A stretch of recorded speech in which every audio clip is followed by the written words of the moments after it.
Hey, what's going on? It's your boy BT, and I came here to talk some boxing with the thousands of True School Sports subscribers. What's going on, guys? Now, David Lemieux, Canada. He'll be back in the ring October 22nd versus a guy named Christian Rios. Now, as we know, that David Lemieux was supposed to fight Curtis Stevens, and then HBO didn't have the money to make the fight due to their budget cuts. But this article here that I found on BoxingScene.com from the great Steve Kim, shout out to him in BoxingScene.com, he wrote about how David Lemieux and his promoter they're looking for Canelo Alvarez in 2017.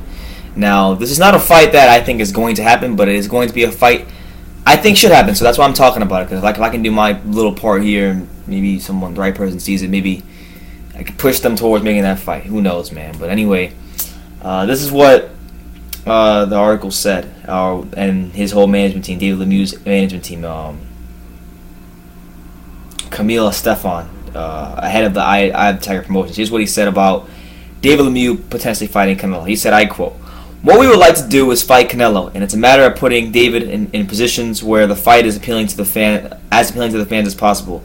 So the bottom line with David, it's about him impressing the fans, impressing the media, impressing us like he always does, and showing that he's going to be a big step for Canelo.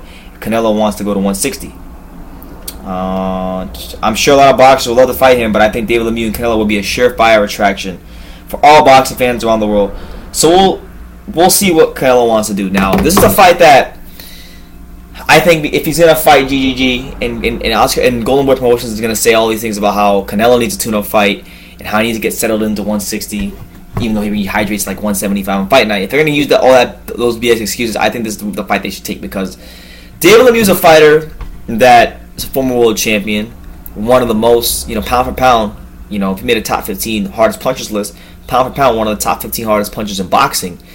And it's still a good fight for Canelo, because while he is a really great puncher, David Lemieux doesn't have a whole ton of skill. He's a great puncher.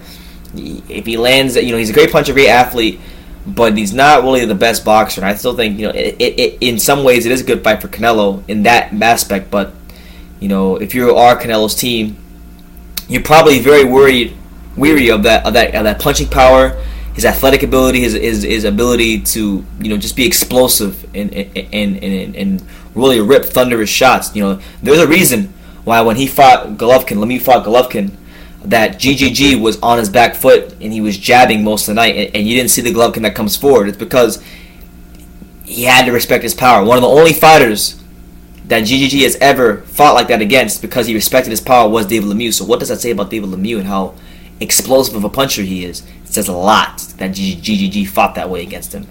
Now, this fight makes a lot of sense, honestly. It makes a lot of sense for a couple of reasons, because, like I said, I mentioned the 160 thing with Canelo and how Golden Boy said he has to get acclimated to 160, whatever.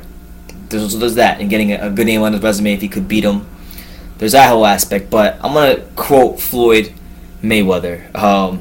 David Lemieux's got a country behind him, okay?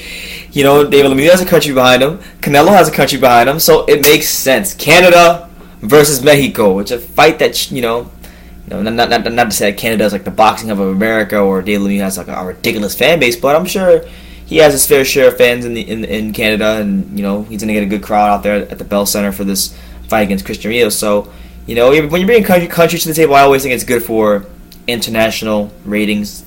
And Canelo's going to do good international ratings anyway, because of him being a very big draw in Mexico. So with that being said, I hope it happens, at some point, because I feel like David Lemieux, although he did lose to Golovkin, he's to be very applauded, because after he picked up the IBF title, he could have sat on it for a while, took some easy title defenses, but he didn't do that. He wanted to really prove himself as one of the better fighters of boxing, and he took on arguably the most feared fighter in the game today in Golovkin.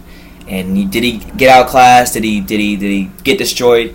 The answer to that is a resounding yes. But is David Lemieux a bum, like a lot of you guys suggest? No, he's definitely not. And you guys saw that when he fought, and I know he's not the best fighter, but he fought Glenn Tapia, who is a name opponent. Glenn Tapia's been in there with some guys, and he blasted Glenn Tapia out of there. So Lemieux's a good fighter, and I think he should get a chance to prove himself at the top level against another big name in the sport. So Canelo, Oscar De La Hoya, sign a contract. Don't duck David Lemieux. Leave your comments down below. Take the time to subscribe, and you can love me or you can hate me, but I'm just a kid from Dania. So until next time, take care, guys.